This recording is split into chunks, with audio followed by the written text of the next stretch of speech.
borom khlaiwe sing kisisa sini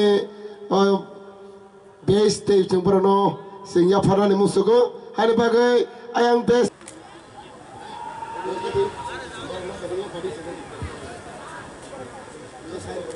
आगे बढ़ना है। ये पुराना को छोड़ दो। लास्ट ईयर जो हुआ सो हो गया। किसी का झगड़ा हो गया भूल जाओ, किसी के साथ कुछ माने गाली गालाज हुआ था, मारा पिटाई हुआ था, भूल जाओ।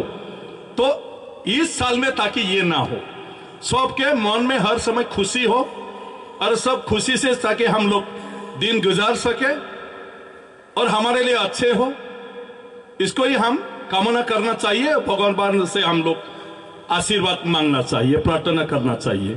तो ये कहकर ताकि भगवान हम सबको इस साल अच्छी तरह से रखे, सबका भी मनोकामना पूरा करे। इस साल में जितना मतलब लास्ट ईयर में तकलीफ मिला ये ताकि इस नए साल में ना हो और इसके लिए भगवान ईश्वर हमको आशीर्वाद दे। ये प्रार्थना करते हुए लास्ट में अंत में फिर आप लोगों को मेरे आंतरिक श्रद्धा में ज्ञापन करता हूं और ये कहकर मैं अपना जो वक्तव्य है मैं समाप्त करता हूं। हम भाई खा गजंतम।